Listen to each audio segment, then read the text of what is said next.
Hello everyone, welcome to maths classes by KV teacher.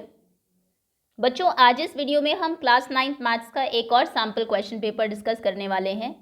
इससे पहले एक कर चुके हैं, ये सैम्पल पेपर टेस्ट नंबर 2 है। जैसा कि मैंने आपको बताया भी था, टोटल 5 सैम्पल पेपर्स है जो केवीएस के टीचर्स ने बनाए हैं और 5 ही हम लोग डिस्कस करेंगे, क्योंकि इन 5 सैम्पल पेपर से मैक्सिमम क्वेश्चंस आपको आपके क्वेश्चन पेपर में देखने को मिल जाएंगे। तो चलिए शुरू करते हैं। सबसे पहला क्वेश्चन है फाइंड द वैल्यू ऑफ। अच्छा, एक काम आप कर सकते हैं रिवीजन के लिए, जैसे कोई क्वेश्चन आता है वीडियो पॉज कर दीजिए, खुद आप आंसर करने की कोशिश करिए। आपको थोड़ा आइडिया भी मिलेगा कि कितने प्रिपेयर्ड आप हैं एग्जाम्स के लिए। पहला क्वेश्चन है, वैल्यू आपको फाइंड करनी है 1296 to the power 0.17 multiplied by same number to the power 0.08। तो पहले तो इसमें एक प्रॉपर्टी लगाते हैं कि बेस सेम हो तो पावर्स ऐड हो जाती हैं, यानी कि 1296 की पावर कितनी होगी 0.17 प्लस 0.08। तो 1296 की पावर होगी 17 एंड 8 25 होते हैं, सो 0.25। 0.25 फ्रैक्शन में है, डेसिमल में आप डेसिमल में है, फ्रैक्शन में आप कन्वर्ट कर सकते हैं। 96.25 को आप लिख सकते हैं 25/100, क्योंकि डेसिमल के बाद 2 नंबर्स हैं, सो ये 100 हो जाएगा। 25 1s is 25, 4s are 100। Answer is 1296 to the power 1/4। चलिए अब 1296 के फैक्टर करते हैं। 2 6 are 12, 2 4s are 8, 8s are 16, 3s are 6, 2s are 4, 4s are 8, then 2 1s is 2, 6 are 12, 2s are 4, 2 8s are 16, 1 81 आ गया, 3 3 2s are 6, 7s are 21, 3 9, 3 3 and then finally 3 1। तो यानी कि इसको हम क्या लिख सकते हैं, 2 की पावर 4 इंटू 1 2 3, 3 की पावर 4 यानी कि 2 3s are 6, इसको हम लिख सकते हैं 6 टू द पावर 4, और उस पूरे की पावर है 1/4। तो क्या होगा, पावर की पावर मल्टीप्लाई होती है, आंसर इज 6। सो इसका आंसर 6 है, B option is correct. Okay, अगला question, √10 multiplied by √50 is. Roots में नंबर मल्टीप्लाई हो जाते हैं तो ये √150 हो जाएगा। अब 150 में से जितने नंबर रूट से बाहर आ सकते हैं, 2 7s are 14, 5s are 10, then 75, 3 2s are 6, 5s are 15, 5 5s are 25, 5 1s is 5। सो √150 को आप लिख सकते हैं 2 इंटू 3 इंटू 5 इंटू 5, यहाँ से एक 5 बाहर आ जाएगा क्योंकि उसका पेयर बन रहा है, ब्रैकेट में रूट में बचेगा 6, 5√6 is the answer, b option is correct. अगला क्वेश्चन है, each side of an equilateral triangle is 10 centimetre long, the height of the triangle is.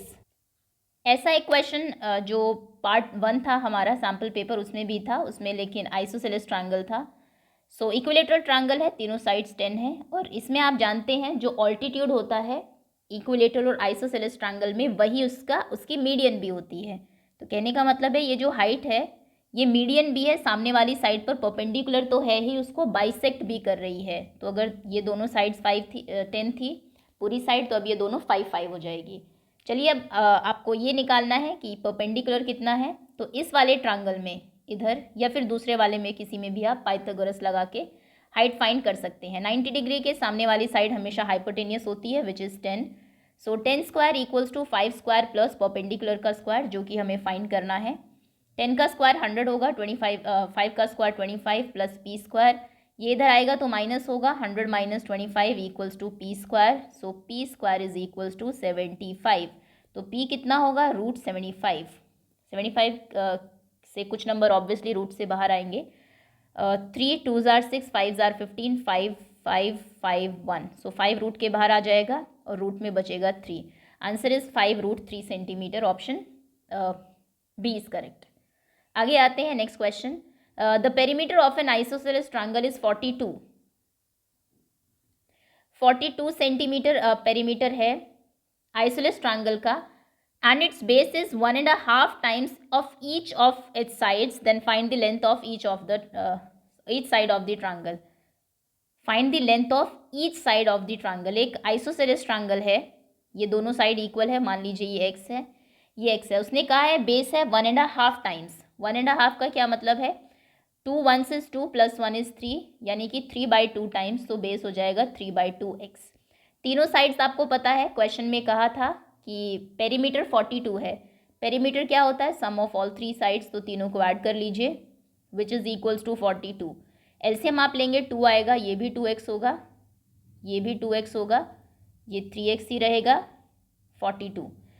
2 + 2 4, 4 5 6 7, 7x equals to 42 multiplied by 2।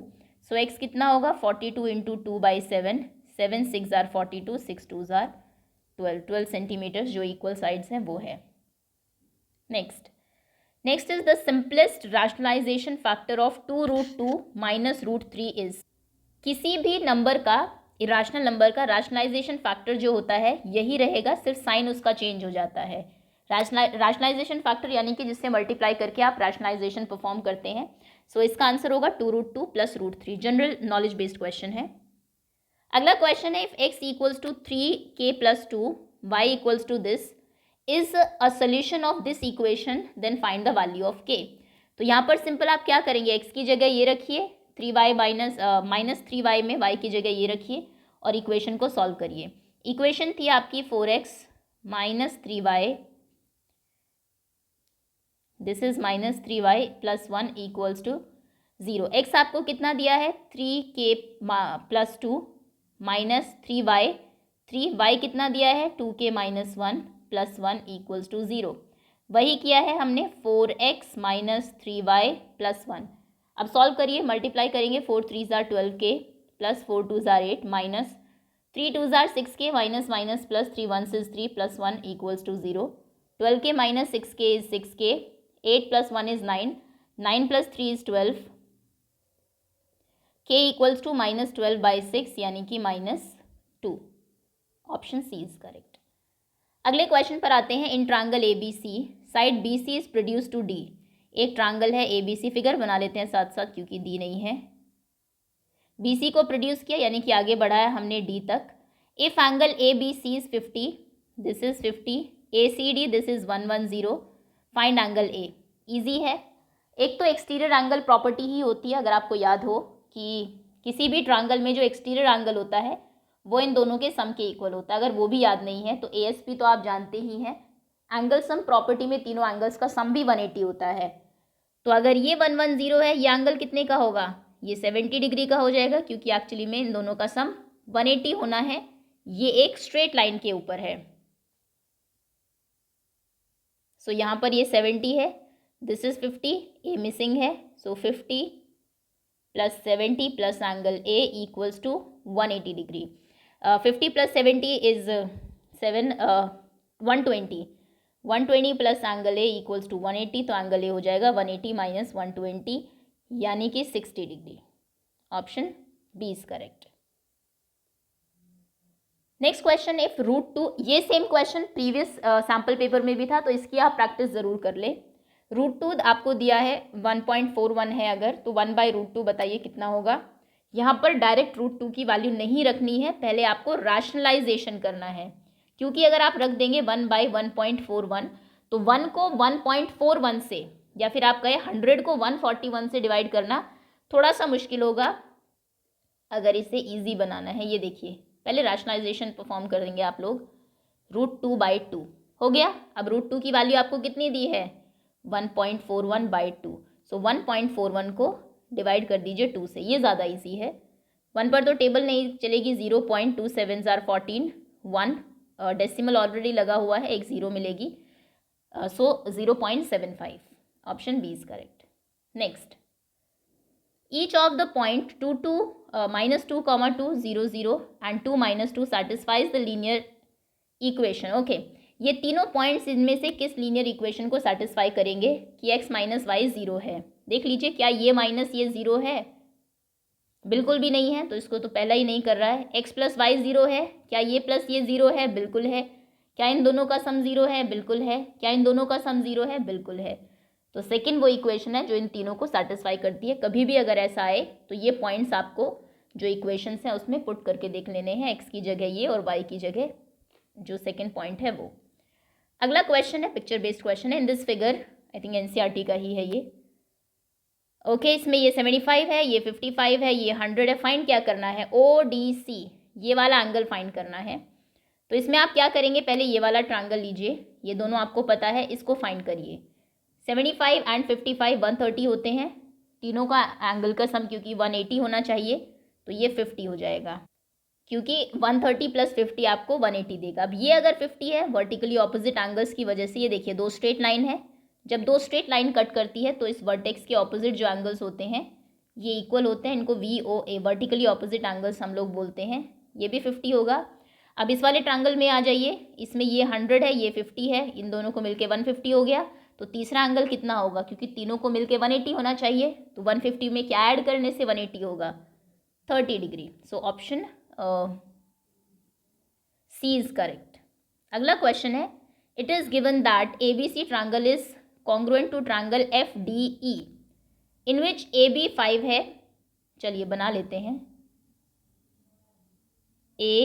ABC congruent है FDE के। Congruent यानी कि all sides और all corresponding angles are equal. AB 5 है, angle B 40 है, angle A 80 है, FD 5 है, ठीक है। Then which of the following is true? Angle D 60 है, D ये वाला, ये तो बिल्कुल फॉल्स है। अगर B 50 है तो D भी 50 होना चाहिए, सो फॉल्स। E 60 है, अब E तो C के इक्वल होगा, पहले C फाइंड करना पड़ेगा। 80 प्लस 40 कितना होगा, 120, ये दोनों 120 है, तो C कितने का हो जाएगा, 60 का, क्योंकि तीनों एंगल्स का सम 180 होना चाहिए।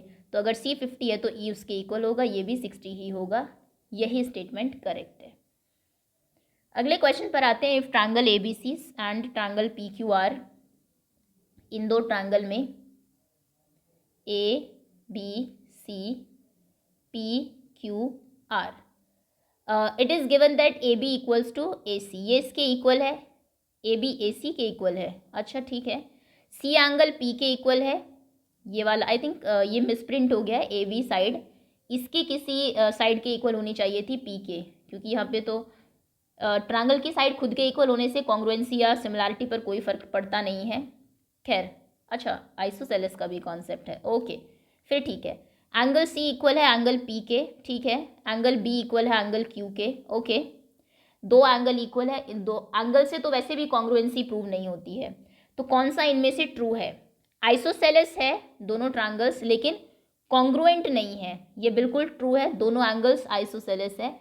अब दोनों क्यों आइसोसेलेस है? क्योंकि ABC ट्रायंगल में B और C इक्वल थे, यहाँ पर B इसके इक्वल है, C इसके इक्वल है, तो यानी कि ये दोनों भी आपस में इक्वल होंगे, ये भी एक आइसोसेलेस ट्रायंगल होगा। तो दोनों आइसोसेलेस ज़रूर है, लेकिन कॉन्ग्रुएंट नहीं है, क्योंकि कॉन्ग्रुएंसी के लिए दो एंगल से काम नहीं चलता, एक साइड भी होनी चाहिए, वो भी इनके बीच की साइड होनी चाहिए।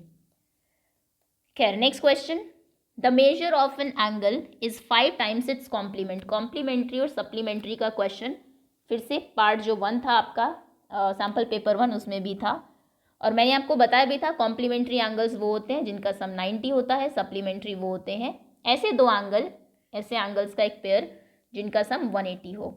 तो क्वेश्चन कह रहा है कि एक एंगल है 5 टाइम्स है उसके कॉम्प्लीमेंट का, तो मान लीजिए वो एंगल x है, तो नहीं, एंगल 5x है, उसका कॉम्प्लीमेंट x है, क्योंकि उसने कहा एंगल खुद अपने कॉम्प्लीमेंट का 5 टाइम्स है। दी एंगल मेजर इज, ठीक है, तो अकॉर्डिंग टू क्वेश्चन, क्योंकि ये दोनों कॉम्प्लीमेंट्री है तो दोनों का सम 90 होना चाहिए, तो 6x 90 हो जाएगा, x कितना होगा 90/6, 6 1 6 6 7 8 9 3 30, 6 5 30, x इज 15, तो यानी कि उसका जो कॉम्प्लीमेंट है वो तो 15 है, नंबर कितना है 15 5 75, तो हमारा जो एंगल है वो 75 है। Option D is correct. Let m be the midpoint and u be the upper limit of the class in a continuous frequency series, then lower limit is। आप जानते हैं midpoint जो है वो upper limit plus lower limit by 2 होता है midpoint। अब question कह रहा है midpoint है m, ठीक है, upper limit है u, upper limit है, lower limit l ही रहने दीजिए by 2, तो बताइए lower limit कितनी होगी? 2 को उधर ले जाइए, 2m हो जाएगा, u plus l equals to 2m, तो l कितना होगा 2m minus u। Option a is correct. Next, the range of this data, range क्या होती है डेटा की? रेंज होती है अपर लिमिट माइनस अपर यानी कि highest value minus lowest value, क्योंकि ये रॉ डेटा है आपका, कोई सीरीज़ नहीं है। सो highest value minus lowest value, इसमें हाईएस्ट देखिए क्या है 25, 30, 32, 32 सबसे बड़ी वैल्यू है, 32 से ग्रेटर कोई नहीं है। सो 32 माइनस लोवेस्ट वैल्यू देखिए क्या है 6, 6 से कम कोई नहीं है, 6 ही है। सो 32 माइनस 6 इज 26, तो इसकी जो रेंज है वो 26 है। Next question, study the bar graph given below and what is the ratio between minimum sale and maximum sale. ठीक है, मिनिमम सेल और मैक्सिमम सेल का रेशियो बताना है। मिनिमम सेल, सबसे कम सेल कितनी है, ये मई में सबसे कम सेल हुई है, स्केल आप यूज़ करेंगे इसमें, कॉरस्पॉन्डिंगली देख लीजिए कितनी है 50 है। मैक्सिमम सेल कितनी है,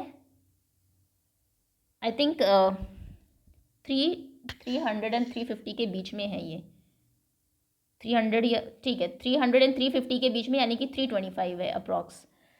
रेशो में दोनों को फ्रैक्शन में रखते हैं, शॉर्टेस्ट फॉर्म में हम लोग करेंगे, उसके बाद जो भी आंसर होगा 25 से कैंसिल कर देते हैं, 25 2 ज़ार 50, 30 पर टेबल चलेगी, 1 6 25, 7 बचा, 75 हो गया, 25 4 ज़ार 25 3 ज़ार 75, तो 2:13 चेक करते हैं।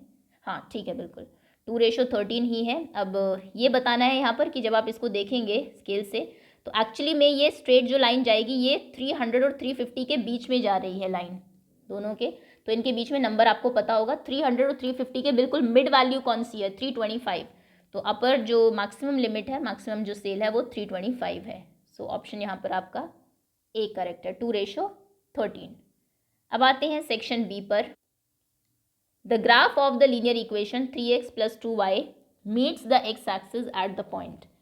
एक्स एक्सिस का मतलब है y कोऑर्डिनेट 0, पूरे एक्स एक्सिस के ऊपर y कोऑर्डिनेट 0 होता है, पूरे y एक्सिस पर x कोऑर्डिनेट 0 होता है। उसने एक्स एक्सिस पर पूछा, यानी कि y तो 0 है, ये तो कंफर्म हो गया। चलिए 3x + 2y 0 = 12, ये तो 0 ही हो गया। 3x = 12,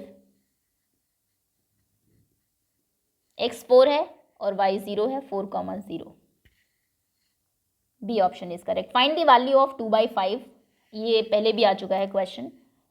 to the power 2x × 5/2 to the power 2, okay, तो यहाँ पर आप क्या कहेंगे, 2/5 की पावर है 2x, तो यानी कि 2 की power 2x by 5 to the power 2x, अलग कर देते हैं, मल्टीप्लाइड बाय, हम अभी इसको सॉल्व कर रहे हैं, राइट हैंड साइड को थोड़ी देर रहने देते हैं। 5 की पावर 2 बाय 2 की पावर 2। अब जब नंबर्स ऐसे होते हैं, यहाँ पर 2x ये ऊपर है और इसे आपको 2 टू द पावर 2 से कैंसिल करना है। जब नंबर आपके अपॉन में हो, मान लीजिए आपको दिया 2 to the power 7 upon 2 to the power 5, तो आप क्या करते हैं, जो पावर्स हैं वो सब्ट्रैक्ट होती है ना डिवीजन में, तो यहाँ पर भले 2 टू द पावर 2 इसके डिवीजन में नहीं है डायरेक्ट, लेकिन एक्चुअली में ये इससे डिवाइड ही होगी, तो यहाँ पर क्या हो जाएगा 2 की पावर 2x - 2, ये 2 पावर यहाँ से घट जाएंगी।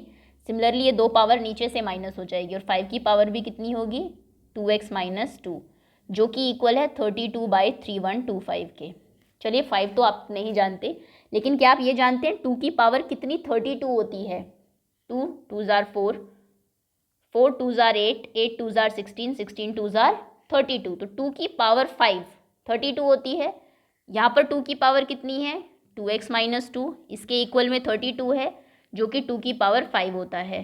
तो कहने का मतलब है 2x - 2 5 से इक्वेट करेंगे आप, तो 2x कितना हो जाएगा 5 + 2 7, तो x कितना होगा 7/2, यानी कि 3.5। अच्छा फ्रैक्शन में ही छोड़ा है तो 7/2। क्लियर है कैसे करना है आपको, जो नंबर्स हैं उनको इस तरीके से लिख लीजिए, और यहाँ पर ये जो है जो भी हाईएस्ट पावर होती है वो नीचे आकर माइनस हो जाएगी, सिमिलरली जब इसे कैंसिल करेगी तो वो भी माइनस हो जाएगी, फिर RHS से क्रॉस चेक कर लीजिए और XY जो भी है उसकी वैल्यू आ जाएगी। अगले क्वेश्चन पर आते हैं। The base of an isosceles triangle is 8 centimetre long. Isosceles triangle है, बेस 8 है, and each of its equal side is 6। ये तो बहुत आसान क्वेश्चन है, ट्रायंगल का एरिया आपको बताना है। हिरोन है ही हमारे पास, क्योंकि हमें तीनों साइड पता है। 6 6 12 + 8 = 20, S 10 है, तो एरिया कितना होता है √S × S - A, यानी कि 10 - A s minus b, s minus c. 10 into 10 minus 8 is 2, 10 minus 6 is 4, 10 minus 6 is 4. ये तो पहले से ही हमारे एक पेयर है, एज इट इज़ बाहर आ जाएंगे. 10 और 2 को देख लेते हैं. 10 के फैक्टर्स हो जाएंगे 2 into 5, 2 as it is, 4 4 as it is. अब देखिए कौन कौन रूट के बाहर आएगा. 4 बाहर आएगा, ये एक पेयर है, 2 भी बाहर आएगा, और रूट में क्या बचेगा 5. 4 2 are 8, answer is 8 root 5. Option b is correct. आगे आते हैं next question. If x equals to 3 and y equals to 4 is a solution of this equation, then find the value of k. तो आपको simple क्या करना है, यहाँ पर x की जगह 3 पुट करना है, y की जगह 4 पुट करना है, क्योंकि उसने कहा है ये इसके सोल्यूशन है. 5x यानी कि 3 माइनस 3y, y यानी कि 4 equals to k. 5 3 are 15, 4 3 are 12. Next, if x equals to 3 plus root 8, find the value of x square plus 1 by x square. पहले तो x स्क्वायर हम लोग फाइंड करते हैं कि कितना होगा. x स्क्वायर यानी कि 3 प्लस रूट 8 का होल स्क्वायर, ये कितना हो जाएगा 3 का square. a plus B whole square का फॉर्मूला लगेगा, इसमें ध्यान रखिएगा. जनरली आप ऐसा करते हैं 3 का स्क्वायर कर देंगे, रूट 8 का स्क्वायर कर देंगे और फिर ऐड करके आंसर लिख देंगे. ऐसा सिर्फ तब होता अगर ये 3 रूट 8 होता. मल्टीप्लीकेशन में ऐसा हो जाता है, लेकिन अगर बीच में प्लस का साइन है तो फिर a plus B whole square लगेगा, which is a square plus B square plus 2ab.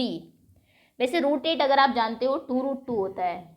Okay, चलिए लिख देंगे बाद में. खैर, 3 का स्क्वायर 9, रूट 8 का स्क्वायर 8. रूट में कोई नंबर है उसका स्क्वायर में रूट और स्क्वायर कैंसिल हो जाते हैं और सिर्फ नंबर ही बचता है. 2 3 ज़ार 6, 6 रूट 8. अब रूट 8 एक्चुअली 2 रूट 2 होता है. ये देखिए 8, 2 4 ज़ार 8, 2 ज़ार 4, 2 1 6 2. तो 2 बाहर आ जाता है, 2 रूट में बच जाता है. तो यहाँ पर हम ए रूट 8 की आई थिंक वैल्यू रख देते हैं. 8 प्लस 9, 9 2 ज़ार 18, 17 प्लस 6 इंटू रूट 8 को आप 2 रूट 2 लिख दीजिए, तो आंसर हो जाएगा 17 प्लस 12 रूट 2. ये हमारा एक्स स्क्वायर है. ओके, इसमें आपको ऐड करना है 1 plus x square. Question complicated है. चलिए 1 बाई एक्स स्क्वायर देखते हैं कितना होगा, बाद में ऐड कर लेंगे. एक्स स्क्वायर तो हमें मिल गया. 1 बाई एक्स स्क्वायर यानी कि 1 बाई 17 प्लस 12 रूट 2. इसका रैशनलाइजेशन करेंगे, किससे मल्टीप्लाई करेंगे, 17 माइनस 12 रूट 2 से. 17 minus 12 root 2. Okay, 17 minus 12 root 2 1 से मल्टीप्लाई होगा तो वही रहेगा 2 divided by 17 plus 2 root 2 into 17 minus 2 root 2 is 17 का स्क्वायर माइनस 12 रूट 2 का स्क्वायर. ऊपर 17 माइनस 12 रूट 2 ही होगा. 17 का स्क्वायर कितना होता है 289 माइनस 12 रूट 2 का स्क्वायर कितना हो जाएगा, 12 का स्क्वायर होता है 144 इंटू रूट 2 का स्क्वायर 2 हो जाएगा, तो ये 288 हो जाएगा. अब 289 माइनस 288 कितना होता है 1. डिनोमिनेटर में 1 हो गया, इसको छोड़ दीजिए, आंसर आ गया 17 माइनस 12 रूट 2. तो ये है 1 बाई एक्स स्क्वायर, ये है ये है एक्स स्क्वायर. आपको दोनों को ऐड करना है. चलिए लिख देते हैं. हमें ऐड करना है 17 प्लस 12 रूट 2 में 17 माइनस 12 रूट 2 को कैंसिल हुआ. 17 प्लस 17 कितना होता है 34. सो option a is correct. Okay, next 22nd question. The lengths of 3 sides of a triangle are this and this respectively. The length of altitude of the triangle corresponding to the smallest side is. अब जो ये 3 sides आपको दी है, अगर आपको Pythagorean triplets याद हो, ये एक्चुअली में एक राइट एंगल ट्रायंगल की ही जो हमारी 3 साइड्स होती है, हाइपोटेनियस, बेस और परपेंडिकुलर, वही है. क्योंकि यहाँ पर अगर आप देखेंगे 24 का स्क्वायर कितना होता है 576. 18 का स्क्वायर कितना होता है 324. ऐड करिए ज़रा इन्हें. 6 plus 4 is 10, 0 carry 1, 7 8 9 plus 1 10, again 5 6 7 8 plus 1 is 9, 900, जो कि 30 का स्क्वायर होता है. यानी कि 2 साइड के स्क्वायर का सम तीसरी साइड के स्क्वायर के इक्वल है. यानी कि ये एक राइट एंगल ट्रायंगल है जिसमें एक साइड 18 है, this is 24 and this is 30.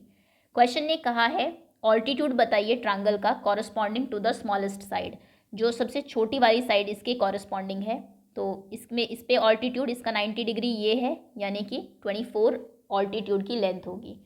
देखिए इसके ऊपर परपेंडिकुलर ड्रॉ करना है, छोटी वाली साइड के ऊपर सामने वाले वर्टेक्स से, तो ये जो 24 है ये खुद में ही एक परपेंडिकुलर है, ये खुद ही ऑल्टीट्यूड है। सो ऑप्शन आपका ए सही होगा। Next, the value of √32 + 48 / √8 + √12। पहले तो √32 को थोड़ा सॉल्व कर लीजिए, क्योंकि इसमें से कुछ नंबर्स रूट के बाहर आ सकते हैं। सो √32 कितना होगा, 2 1s is 2, 6 are 12, 2 8 2 4 2 2 2 1। तो इसे हम लिख सकते हैं, एक 2 बाहर आया, दूसरा 2, 2 2s are 4, 4 √2 ये रूट में रह जाएगा, 3 4 5 6 है ना, सॉरी 5, तो ये 2 2s बाहर आएंगे, यानी कि √4 बाहर हो जाएगा, 4 √2। तो √32 को हम लिख सकते हैं 4 √2 प्लस 48 को क्या लिख सकते हैं, 2 2s are 4, 4s are 8, 1s is 2 2 2 6 2 3, 4 बाहर आएगा, √3 बच जाएगा, 4 √3। नीचे √8 में 2 4s 2 2s 2 1s, सो 2 √2। √12 को क्या लिख सकते हैं, 12 के फैक्टर करिए, 2 6 are 12, 2 3s are 6, 3 1s 2 √3। Okay, ऊपर से 4 कॉमन ले लीजिए, ब्रैकेट में क्या बचेगा, √2 + √3। नीचे 2 कॉमन ले लीजिए, ब्रैकेट में क्या बचेगा, √2 + √3। √2 + √3 से ये कैंसिल, 2 2s are 4, तो यानी कि answer is 2, option B is correct. Okay, तो रूट में अगर कोई ऐसा नंबर मिलता है जिसके फैक्टर्स हो सकते हैं और फैक्टर्स में भी पेयर्स बन सकते हैं, तो पहले उसको शॉर्टेस्ट फॉर्म में कर लीजिए, ईजी हो जाएगा क्वेश्चन। आगे आते हैं, सिंप्लीफाई करिए, क्यूब रूट ऑफ 3। अच्छा, ये जो यहाँ पर स्क्वायर रूट के अंदर नंबर्स लिखे हुए हैं, इनका मतलब ये होता है, देखिए अगर आपने यहाँ पर लिखा 3, अंदर कोई भी नंबर हो, x है मान लीजिए, इसका मतलब है x की पावर 1/3। अगर आपने यहाँ लिखा 5, तो इसका मतलब है इसकी पावर 1/5। ओके, तो यहाँ पर 2 की पावर कितनी है, 1/3 मल्टीप्लाइड बाय 2 की पावर 1/4 मल्टीप्लाइड बाय 32 की पावर 1/12। 32 की जो 32 जो नंबर है, इसके फर्दर फैक्टर्स हो सकते हैं, 2 32 2 16 2 8s 2 4s are 8, 2 3s 2 2s and 2 1s, तो 1 2 3 4 5।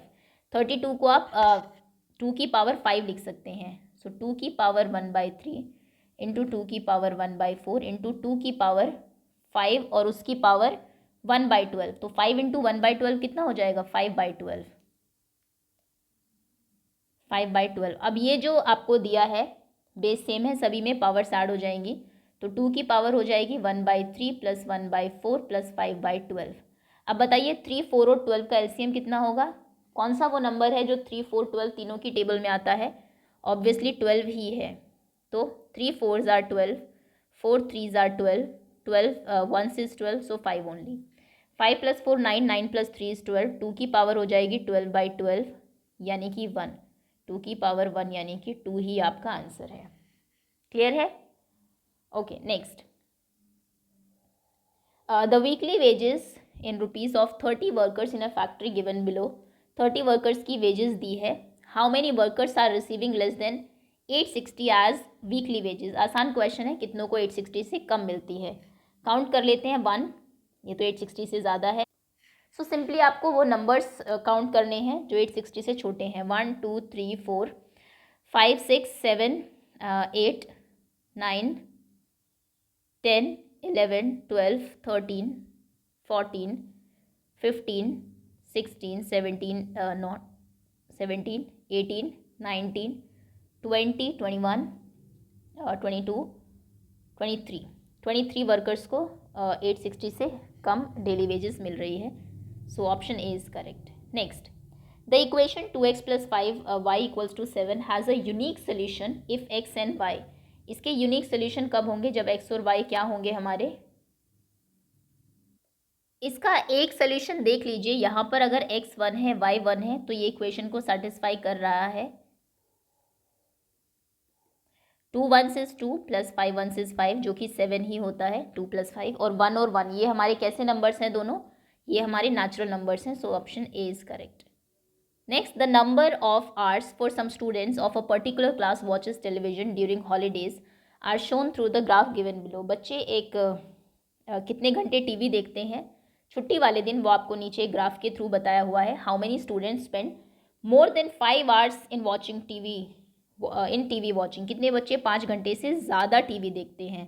5 घंटे से ज़्यादा वाला कौन सा आपका बार है, देखिए 4 to 5 वाला ये है, उसने 5 से ज़्यादा पूछा है, तो या तो वो 5 to 6 देखते हो या फिर 6 to 7।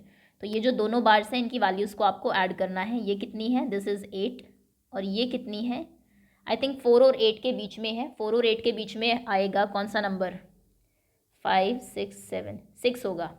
सो 8 ये है, 6 ये है, 8 + 6 इज़ 14। 14 स्टूडेंट्स ऐसे जो 5 घंटे से ज़्यादा टीवी देखते हैं। Next question, in the given figure A B is parallel to C D. Okay, ये दोनों लाइंस पैरेलल है, ये and C A B is 80, वो दिया हुआ है, this is 25। Then what is C E F, C E F कौन सी साइड है, पहले तो सी ई एफ ये वाला कितना होगा ये आपको बताना है। तो देखिए ये 80 है, दोनों साइड्स आपको पैरेलल दी थी, ये और ये कॉरस्पॉन्डिंग एंगल अगर आप लगाएंगे ये भी 80 हो जाएगा आपका। ये अगर 80 है तो इसको आप फाइंड कर सकते हैं, ये कितना होगा, क्योंकि इन दोनों का सम 180 होता है। अगर ये 80 है तो ये 100 है। अब इस वाले ट्रायंगल को देख लीजिए, इसमें एक एंगल 100 है, एक 25 है, ये बताइए कितना होगा, क्योंकि 100 + 25 + एंगल ई, तीनों का सम 180 होता है, ASP एंगल सम प्रॉपर्टी से। This is 125, so angle E = 180 - 125, which is 5, 7 - 2 is 5 again, 55. Option B is correct. अगला क्वेश्चन है, the class mark of the distribution 15, 20, 25, 45, the class corresponding to 45 is, इसमें से किसका क्लास मार्क 45 होगा। Class mark होता है एक जो मिडल वैल्यू होती है आपके इंटरवल की। तो अगर आप ऑप्शंस को देखो, 45 इनके बीच में तो आ नहीं सकता, 12.5, 12.5 और 17.5 के बीच में, नीदर दिस। सो ऑप्शन आपका यही करेक्ट है, 25, 42.5 और 47.5 का जो क्लास मार्क है, जो मिडिल वैल्यू है, इनके बीच का जो नंबर है वो 45 है। So option C is correct. Next question is, in triangle ABC if A + B is 80, B + C is 130, what is angle B। Easy ही है, थोड़ा सा रीजनिंग वाला क्वेश्चन है। हालांकि आप जानते हैं angle A + angle B + angle C, तीनों का सम कितना है, एंगल C कितना होता है, 180। उसने कहा है A + B है 108, ये दोनों मिलके 108 है। तो यहाँ से आप एंगल C की वैल्यू निकाल सकते हैं, कितनी हो जाएगी, 180 - 108 विच इज़ 72 डिग्री। तो C मिल गया आपको, एंगल C है 72। अब यहाँ से देखते हैं B + C आपको दिया है, फिर से हमें पता है ABC तीनों का सम होता है 180 डिग्री। तो BC कितना है, 130, तो एंगल A + 130 = 180। तो एंगल A कितना होगा यहाँ से, 180 - 130 विच इज़ 50 डिग्री। आपको A पता है, C पता है, लेकिन क्वेश्चन में B पूछा है, फिर से वही लगाइए। अच्छा, यहाँ से B वैसे भी निकल सकता था, स्टेप की ज़रूरत ही नहीं थी। देखिए अब आपको C तो पता लगी गया है, यहाँ से क्वेश्चन ने कहा है B + C 130 है, B + C 130 दिया है, और C आपको ऑलरेडी पता है 72 है, प्लस एंगल B = 130। तो एंगल B कितना होगा, 130 - 72, 10 - 2 is 8, 12 - 7 is 3 to 5, 58। B angle होगा 58 degree, option a is correct. आगे आते हैं, calculate the value of x in the given figure. इसमें एक्स बताइए कि कितना है। पहले फिगर देखिए, ये फिगर कौन सी है, देखने में थोड़ी सी ट्रायंगल जैसी लग रही है, लेकिन एक्चुअली में ये क्वाड्रिलेटरल है, क्योंकि इसमें 4 साइड्स हैं, 4 एंगल्स हैं, 1 2 3 एंड 4। अंदर की तरफ देखिए, और क्वाड्रिलेटरल 360 होता है, यानी कि 55 + 45 + 30 + दिस एंगल = 360 डिग्री। चलिए ऐड करिए, 55 + 45 कितना होगा, दिस इज 100, 100 + 30 130, ये तो हो गए 130, प्लस एंगल D = 360, तीनों का सम 130 है। तो चौथा एंगल कितना होगा कि 360 हो जाए, this is 0, 6 - 3 is 3 and 3 - 1 is 2, 230। ये एंगल है 230 डिग्री। अब ये वाला एंगल बताइए एक्स कितना होगा। ये कंप्लीट एंगल है। कंप्लीट एंगल जो है हमेशा 360 डिग्री का होता है। अगर ये 230 है तो ये कितना होगा, एंगल एक्स होगा 360 माइनस 230 यानी कि 130 डिग्री। Option B is correct. आगे आते हैं next question. In the given figure along side A B is parallel to C D. सबसे पहले तो ये वाली साइड इसके पैरेलल है। E F is parallel to B C. Okay, where is E F? E F, अच्छा ये वाली साइड इसके पैरेलल है। बी एस सी 60, ये 60 है, ये 50 है। फाइंड ए जी एच। ए जी एच कहाँ है? ए जी एच, ओके। ये वाला एंगल बताना है ये कि कितना होगा इसके बाहर वाला। ये देखिए ये दोनों साइड्स आपको पैरेलल दी थी, ये वाली साइड इसके पैरेलल है। अगर आप इसे ट्रांसवर्सल ले ले तो ये दोनों एंगल्स इक्वल हो जाएंगे ना। बाकी सबको भूल जाइए। ये देखिए यहाँ पर ये दो साइड्स अगर पैरेलल है, ये ट्रांसवर्सल है, तो ये वाला एंगल इसके इक्वल होगा। सिमिलरली ये वाला एंगल इसके इक्वल होगा क्योंकि ये इसके पैरेलल थी, ये ट्रांसवर्सल थी। ओके, तो ये अगर 50 है तो ये भी 50 हो जाएगा। This is 50। अब इस वाले ट्रायंगल को देखिए, इसमें ये 50 है, ये 60 है, तो थर्ड एंगल कितना होगा? ये वाला 60 + 50 इज़ 110। तीनों का सम क्योंकि 180 होता है, सो दिस इज़ 70। अगर ये 70 है तो बाहर वाला एंगल कितना होगा? इन दोनों का सम 180 होता है क्योंकि ये लीनियर पेयर है, स्ट्रेट लाइन के ऊपर है। 70 + 110 is 180, so this angle is 110 degree, यानी कि ऑप्शन आपका ए ही सही है। आगे कुछ केस स्टडी के क्वेश्चंस हैं। Aditya asked carpenter to make a front door of his guest house. Aditya ने अपने गेस्ट हाउस का फ्रंट डोर बनवाया है कारपेंटर से। कारपेंटर ने ग्राफ के ऊपर उसको डिज़ाइन बना के दिखाया इस तरीके से। ये ऐसे गेट बनने वाला है। क्वेश्चन कह रहा है what is the length of line segment A B. A B की लाइन ए बी जो लाइन सेगमेंट है उसकी लेंथ बताइए कितनी होगी। ये है ए बी। अब ये आप कैसे फाइंड कर सकते हैं, क्योंकि सीधी लाइन नहीं है। यहाँ से देखिए इस वाले ट्रायंगल में आ जाइए, पाइथागोरस लगाएंगे ऑब्वियसली। ये कितनी है 2, ये कितनी है यहाँ से यहाँ तक 3, ये कितनी होगी 2 का स्क्वायर प्लस 3 का स्क्वायर होगा ए बी का स्क्वायर, विच इज़ 4 + 9। 4 + 9 इज़ 13, तो ए बी होगी √13। √13 ऑप्शन सी इज़ करेक्ट। इसको ऐसे मत काउंट करना, कई बार बच्चे ऐसे भी करते हैं, this is 1 centimetre, 2 centimetre, 3 centimetres, उसमें नहीं जाएगी। अगर लाइन सीधी होती तो आप कर सकते थे। जैसे ये वाली लाइन सीधी थी तो इसको हमने 1-2 सेंटीमीटर्स ले लिया, इसको हमने 1-2-3 ले लिया, स्ट्रेट में हो जाती है, ऐसे टेढ़ी लाइन में नहीं होती। नेक्स्ट है is A B equals to A C. क्या ए बी और ए सी बराबर है? ये 2 है, यहाँ पर ये 3 है, इसमें भी ये 2 है, ये 3 है। यस ऑफ कोर्स, बिल्कुल yes. Next, find the perpendicular distance of the point E from Y axis. E की परपेंडिकुलर डिस्टेंस बताइए कितनी है वाई एक्सिस से। ये डिस्टेंस, ये एक सेकेंड, ये डिस्टेंस कितनी है? ये 1, ये है 1 2 3 unit, 3 units. Next, the distance, find the distance between the point F and C. F और सी के बीच की डिस्टेंस। एफ कौन सा पॉइंट है? एफ बीच में लिखा हुआ है, ये पॉइंट होगा I think. F and where is C? Oh God, C. ये डिस्टेंस आपको बतानी है। फिर से पाइथागोरस लगाएंगे इसमें और इसमें। ये कितनी है? ये वाली साइड परपेंडिकुलर, दिस इज 1 2 3 4 5 6, ये 6 है। ये कितनी है? 1 2 3 4 5 6, ये भी 6 है, तो ये कितनी हो जाएगी? ये आप पाइथागोरस चलिए कर लेते हैं। 6 स्क्वायर + 6 स्क्वायर इक्वल होगा ए सी का स्क्वायर, 36 72। 72 के जब आप फैक्टर्स करेंगे 6√2 आएगा। एक्चुअली ये फॉर्मूला होता है कि अगर दोनों साइड बराबर है ये और आपको हाइपोटेनस निकालनी है, अगर ये 6 है तो ये 6√2 होगी, ये 10 होती तो वो 10√2 होती। सो 6√2 ऑप्शन बी इज करेक्ट। आगे फिर से एक और केस स्टडी है। BSE stands for a disease called bovine spongiform encephalopathy. Bovine means that the disease affects cows. Spongiform refers to the way the brain from a sick cow looks spongy under the microscope, and encephalopathy indicate that it is a disease of brain. Okay, जो cows हैं उनमें brain की जो disease है वो है bovine spongiform encephalopathy. The disease is commonly called mad cow disease. A farmer has a field ABCD formed by two parallel sides, a parallel road as shown in which L is parallel to M and P is parallel to Q. ये उसका खेत है एक farmer का.